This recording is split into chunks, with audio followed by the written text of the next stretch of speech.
Graça e paz a todos. Hoje nós vamos estar gravando um vídeo falando um pouco sobre nosso Senhor, Messias, nosso Senhor Yeshua HaMashiach, ok? Então hoje nós vamos começar observando alguns versos da Bíblia que falam sobre o reinado do nosso Senhor. Muitas pessoas, eles acham que o Messias, o Mashiach, ele vai reinar nos céus, né? Que o reino do Mashiach é nos céus. Mas os profetas, né, que escreveram e inspiraram, né, que foram inspirados pelo Espírito Santo, eles testemunham uma outra coisa, né? Muitas pessoas hoje acreditam piamente que quando Jesus vir, eles vão para os céus, né? Aqui no livro de 1 Tessalonicenses, capítulo 4, o apóstolo Paulo, ele fala sobre isso, ok? Nós vamos aqui para o texto, né?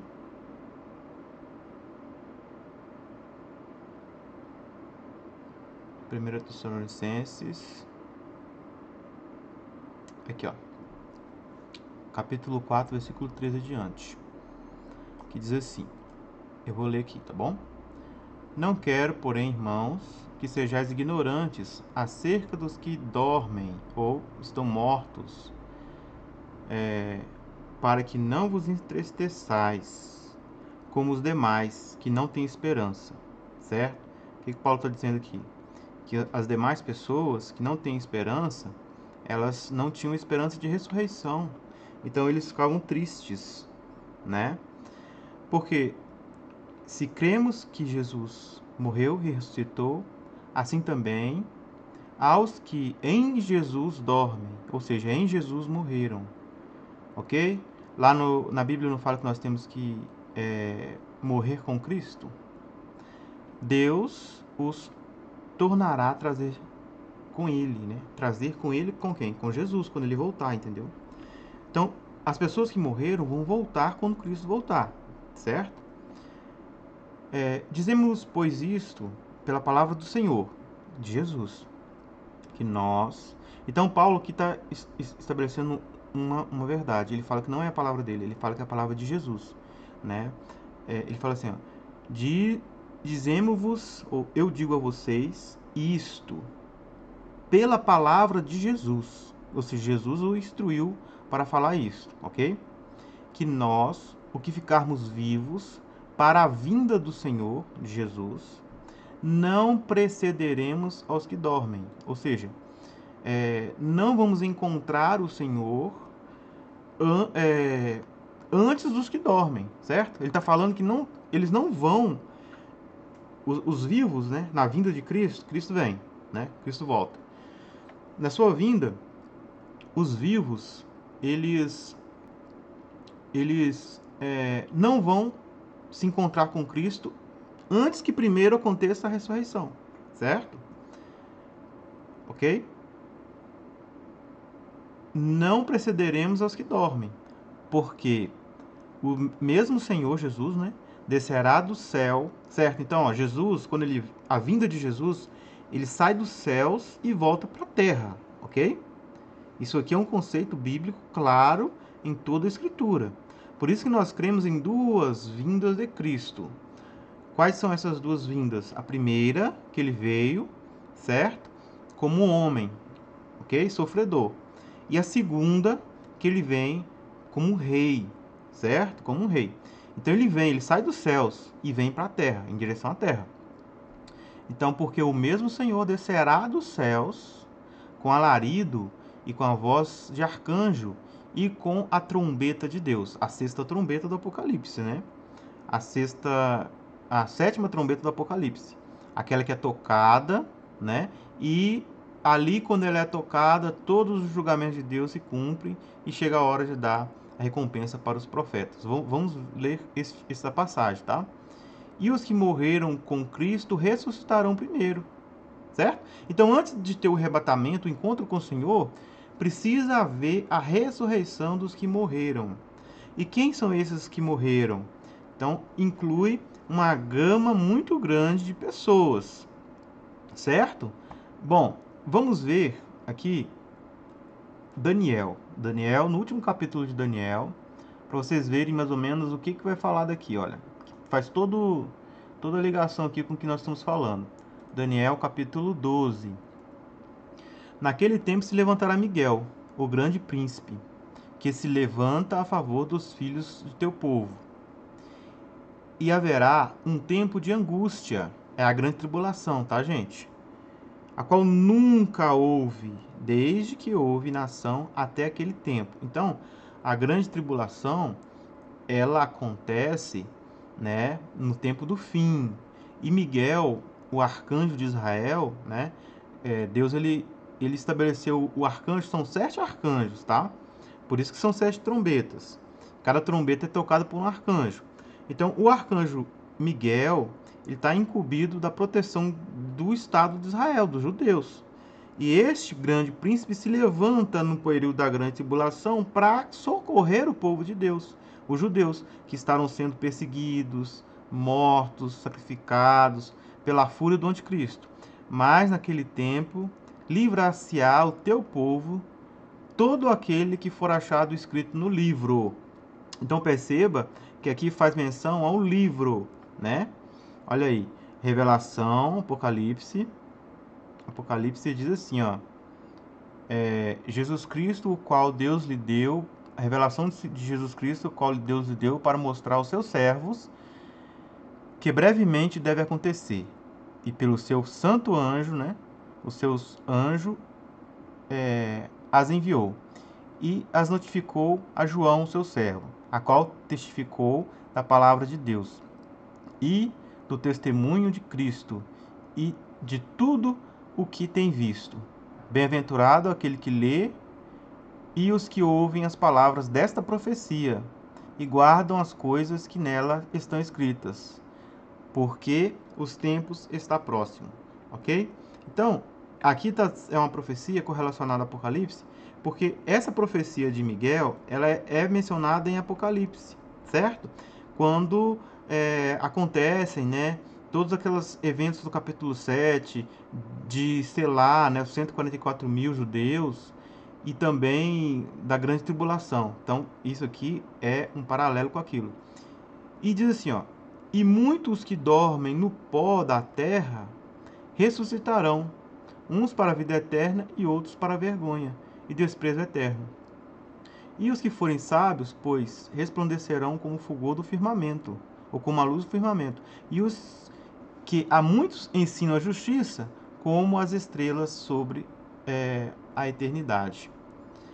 E tu, Daniel, encerra estas palavras e sela este livro, até o fim do tempo, pois correrão de uma parte para outra e o conhecimento se multiplicará. Ok?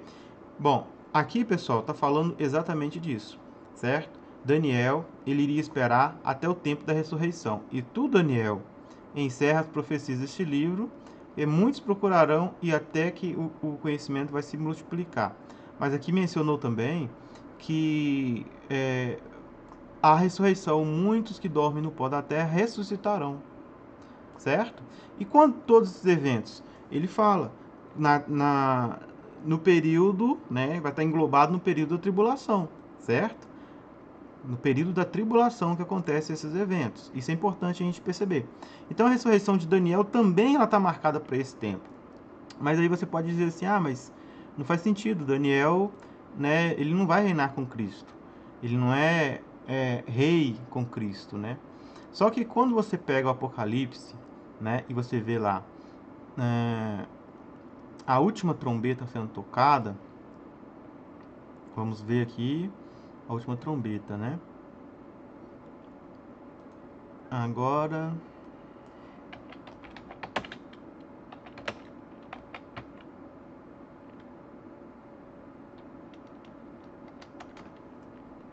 vamos só caçar o texto aqui rapidinho, né? Aqui, ó.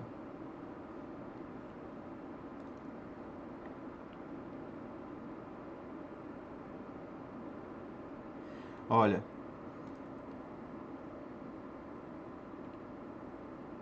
aqui está a paciência dos santos. Aqui os que guardam os mandamentos de Deus e a fé em Jesus.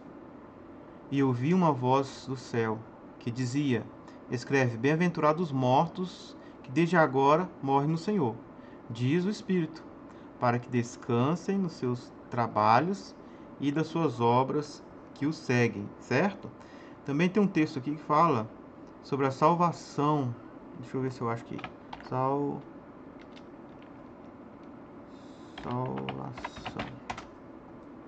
Em Apocalipse também, que é o contexto que eu quero mostrar.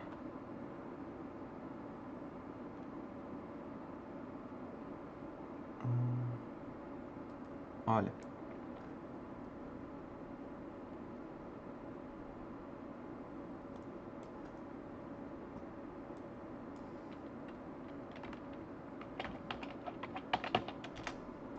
Só um minutinho.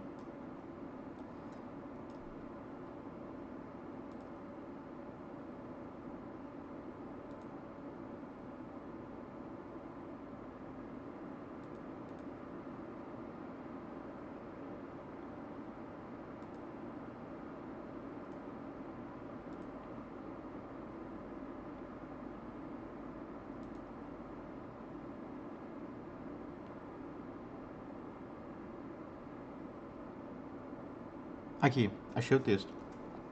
Então, ó, presta atenção, que o Daniel ele também está incluso no período da primeira ressurreição. Ó, dizendo: Graças damos ao Senhor Todo-Poderoso, Senhor Deus, que és, que eras e que há de vir, que tomastes o teu grande poder e reinaste, tá? Aqui são palavras para Jesus, tá? Vamos lá. E o sétimo anjo tocou a sua trombeta. Lembra lá que em Tessalonicenses, ela fala que Jesus ele viria com voz de arcanjo, né? Com um bramir de voz de arcanjo. Não é que Jesus é um arcanjo, tá, pessoal? Ele vem com seus 7 arcanjos, inclusive Miguel, para salvar o povo de Israel. E aí falou assim, olha, e o sétimo anjo tocou a sua trombeta, e houve no céu grandes vozes, que dizia: os reinos do mundo vieram a ser do nosso Senhor e do seu Cristo. E ele, quem? E ele quem? Jesus. Reinará para todo sempre, né? Ele, tanto Jesus quanto o Pai também, né? Mas inicialmente Jesus. E os 24 anciãos que estavam assentados em seus tronos diante de Deus, prostraram-se sobre os seus rostos e adoraram a Deus, dizendo: preste atenção no que eles falam, isso aqui é muito importante. Isso aqui é uma chave para entender isso que eu estou falando. Graças damos ao Senhor Deus Todo-Poderoso, que és, que eras, que eras e que há de vir, que tomastes teu grande poder e reinastes, certo? E irar-se-ão as nações. Olha só, as nações vão se irar. Aqui está falando já do período da grande tribulação, certo? E aí, quando acontece a grande tribulação, o que acontece no mundo? Aparece o anticristo, aparece a perseguição contra cristãos, aparece a perseguição contra os judeus, o Estado de Israel é perseguido. Zacarias, o profeta, diz que as nações subirão contra Jerusalém. E em outras partes da Bíblia, menciona-se, como Apocalipse 12 e 13, que o anticristo estará fazendo uma campanha cruel contra os santos, né, os cristãos espalhados pelo mundo. E Jesus disse que por causa do seu nome nós seríamos perseguidos e odiados pelas nações. Então, isso tudo se encaixa em uma mensagem profética em que o profeta Daniel registrou que haveria uma grande tribulação como nunca houve. Nesse tempo é a ira das nações contra o povo de Deus, tanto cristãos como judeus.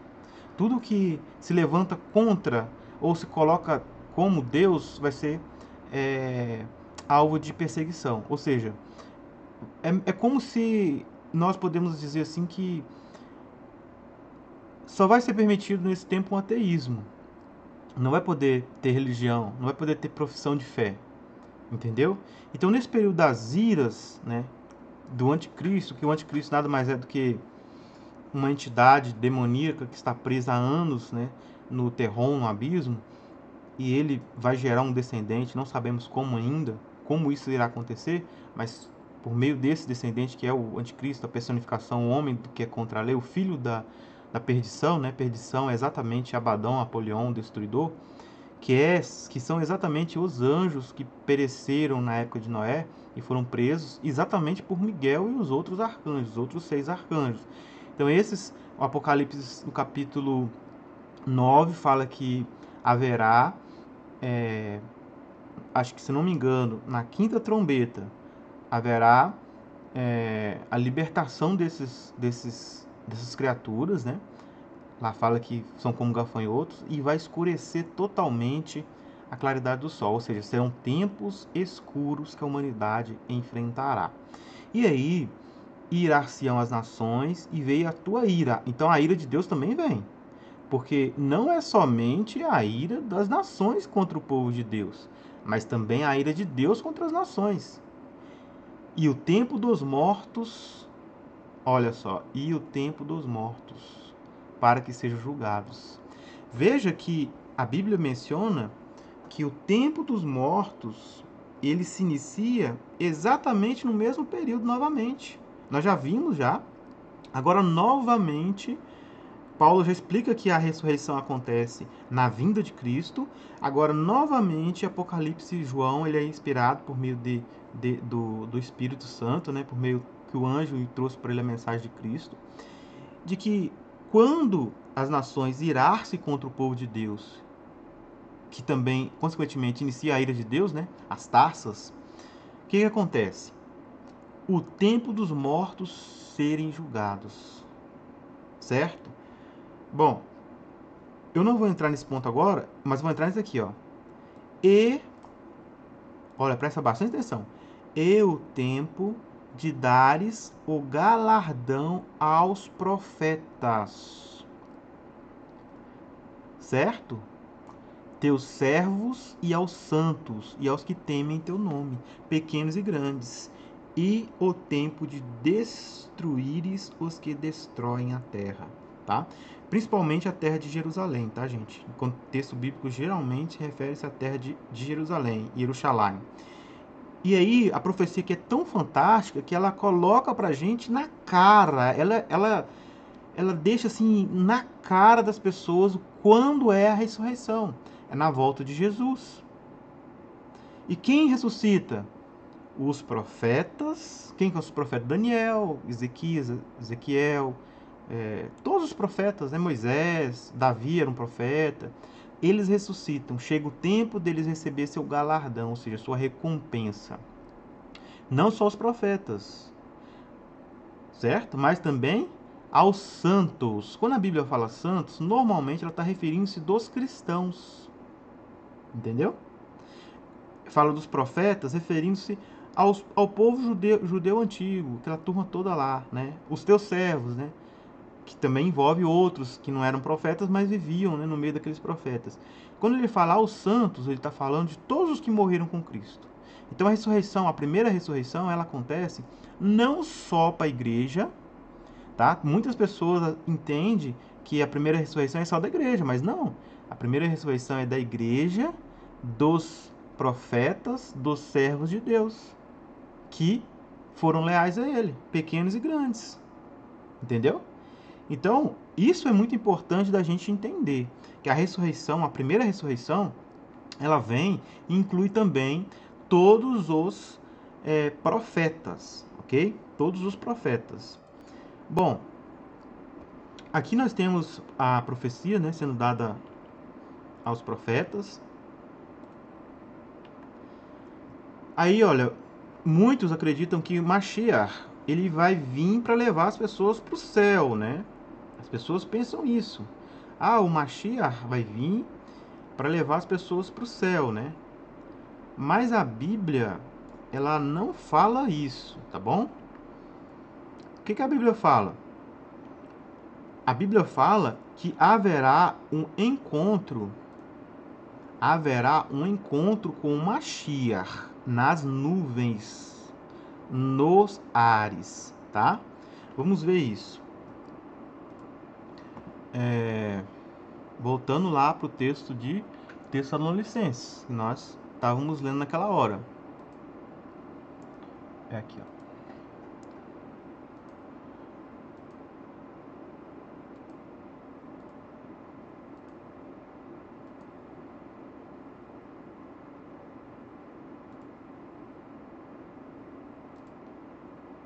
Vamos voltar. Tem um tempo já que a gente foi nele, né? Aqui, ó. Depois nós que ficarmos vivos, então primeiro ressuscita Daniel, aquela turma toda. Nós os vivos, quer dizer, os cristãos vivos. Esse aqui, gente, é a grande multidão, tá? A grande multidão. Por que é a grande multidão? Aqui refere-se à grande multidão porque são os que saíram da tribulação vivos. Entendeu? Porque, na verdade, o que acontece? O Apocalipse ele trata especificamente de dois grupos no capítulo 7. Os 144 mil, que lá identifica como sendo judeus, tá? Das 12 tribos. Aí alguém pode falar, mas aquelas tribos não são as tribos de Israel, né? Por uma exceção de que não tem ali a tribo de Dan, né? Só a tribo de Dan que não aparece, ela é substituída pela tribo de Levi. Aparece a tribo de Manassés na pessoa de José e aparece a tribo de Efraim normalmente, ok? Bom, esse detalhe também a gente não vai entrar agora, não é o objetivo do estudo, mas o texto de Apocalipse fala que são judeus, tá? Então, basicamente, vamos tentar entender o que a Bíblia está falando, sem espiritualizar nada. Então, o que a Bíblia fala? Que, primeiro, Deus sela os judeus. Vamos nesse texto, rapidamente? Vamos pegar aqui a Bíblia, aqui, ó, esse aqui, ó. Vamos pegar essa Bíblia aqui, porque aí eu mudo sem precisar de mudar aquela lá, tá bom? Vamos lá. Mateus, né? Tá em Mateus, eu quero ir em Apocalipse, certo? Capítulo 7. Olha a descrição aqui, ó. Depois vi 4 anjos postados nos 4 cantos da terra. E eles seguravam os 4 ventos da terra, pois para que o vento não pudesse soprar na terra, nem no mar, nem na árvore. Vi ainda outro anjo que subia do lado onde nasce o sol. Então ele vem lá, né, da direção do nascente do sol. Ele trazia consigo o selo de Deus, né, o selo de Deus vivo, e gritou em alta voz. Olha só o que ele fala. Aos 4 anjos que tinham recebido o poder de danificar a terra e o mar, ele exclamou: não façais mal à terra, nem ao mar, nem às árvores, até que tenhamos marcado a fronte dos servos de Deus, certo? Ouvi então o número dos que tinham sido marcados, eram 144 mil, e todas as tribos dos filhos de Israel. De todas as tribos dos filhos de Israel. Aqui vai estar falando das tribos, né? Todas elas, certo? Então, a descrição aqui é que Deus iria selar judeus no tempo do fim. Essa descrição faz sentido com outras passagens da Bíblia? Faz. Zacarias fala que Deus, né, ele iria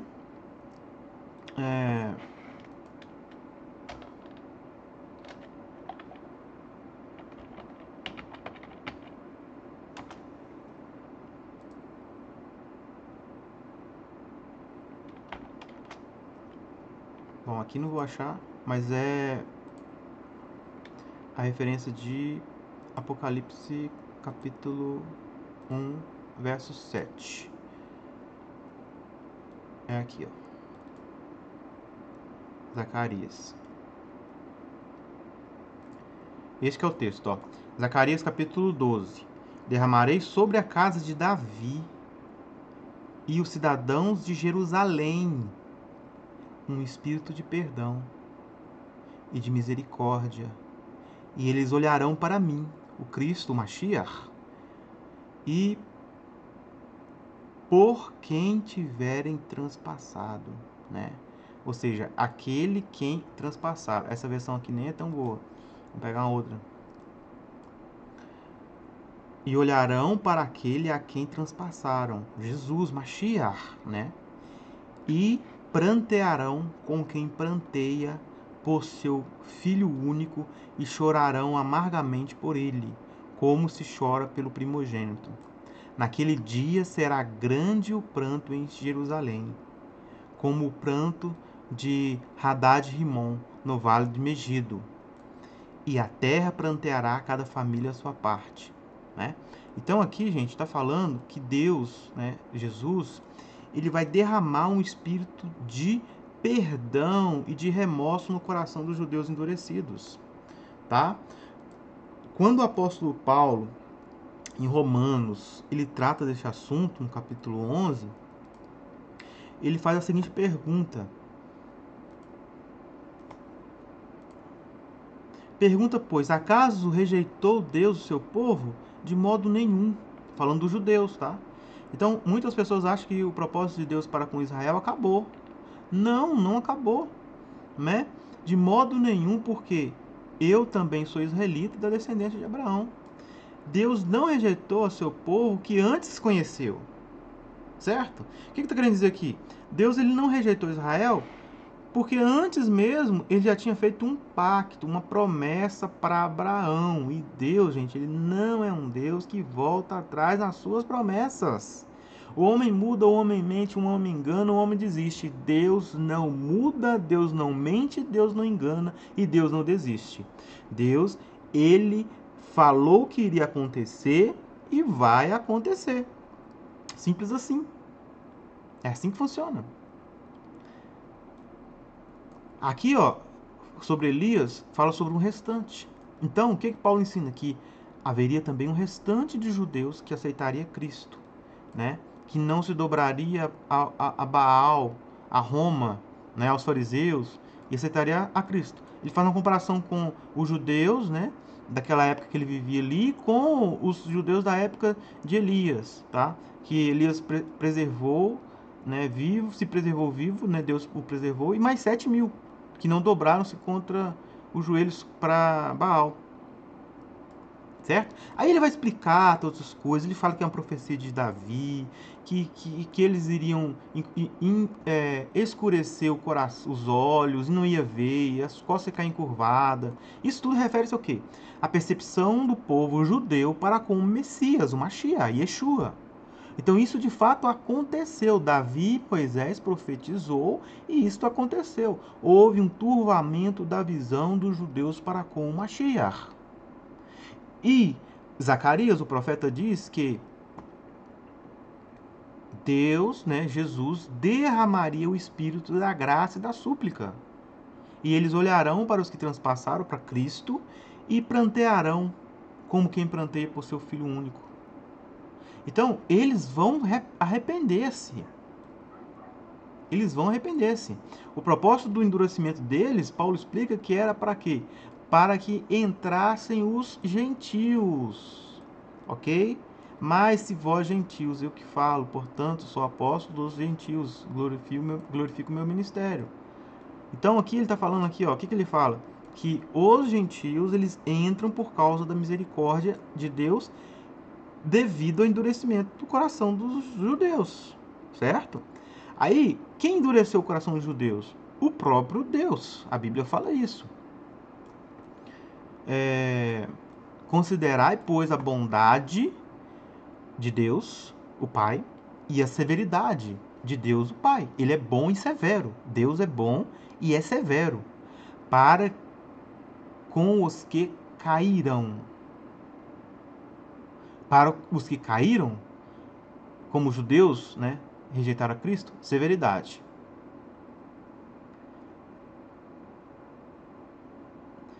E bondade de Deus se permanecerdes nesta bondade. Do contrário, também sereis cortados. Certo? Agora, e ainda eles, se não permanecerem na incredulidade, serão enxertados. Porque poderoso é o Deus para os enxertar novamente. Quer dizer, enquanto eles estão com o coração duros e enturvados com relação ao Mashiach, Yeshua, então eles estão distantes. Mas no momento em que eles como Paulo falou aqui, não permanecem na sua incredulidade, ou seja, eles param de pensar como eles pensam atualmente e começam a ver o Mashiach, o Yeshua, e procurar dentro das escrituras sobre o Messias, porque eles não dão bola sobre isso hoje, mas eles vão dar. Quando o bicho estiver pegando, Jerusalém estiver cercada, perseguição do quanto é lado, os verdadeiros judeus, que tem muitos judeus que praticam o judaísmo, não são cristãos, neste momento eles vão pensar de fato que aquele homem que eles transpassaram era o Mashiach. E o Mashiach derrama o seu espírito e eles vão receber súplica. Pois se tu fosses cortado naturalmente, então e foi enxertado, Deus também pode enxertar novamente aqueles que são naturais. Paulo fala mais ou menos isso, né? Quer dizer, se os gentios eles puderam entrar no povo de Deus em Israel, fazer parte da família, quem dirá os judeus que já foram parte da família só estão longes, né?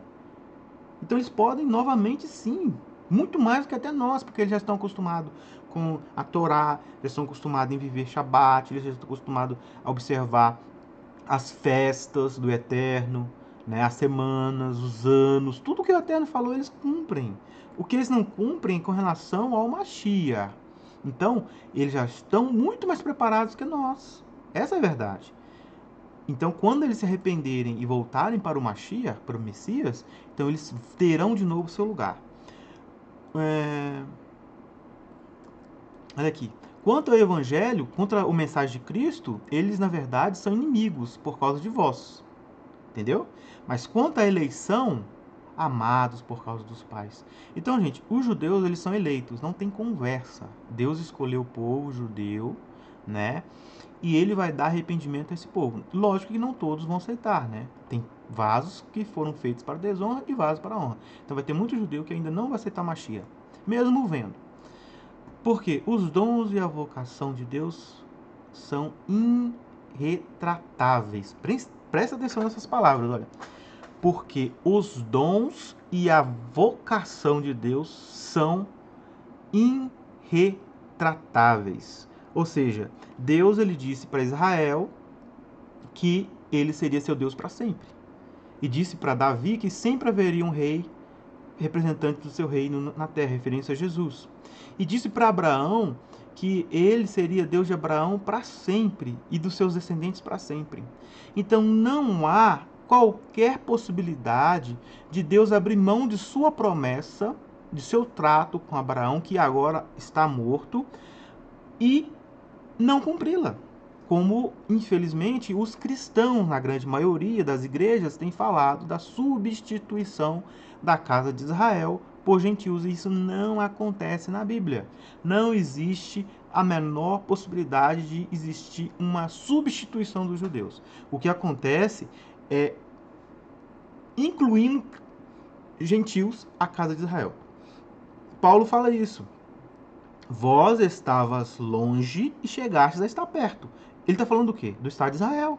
Se você pega o contexto e lê o contexto, você vai entender que está falando do Estado de Israel. Porque ele primeiro fala, né? Os judeus têm as promessas, tem o Messias, tudo tem. O judeu já tem tudo, né?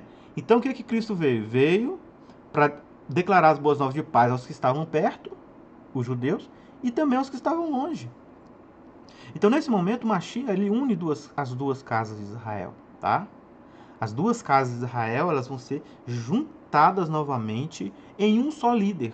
O que é as duas casas de Israel? Os gentios que se tornaram judeus por meio da fé em Cristo, adoção, né?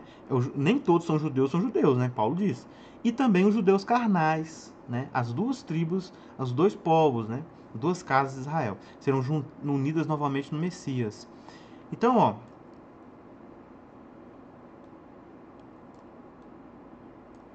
assim também estes foram desobedientes para também alcançarem misericórdia pela misericórdia a vós demonstrada.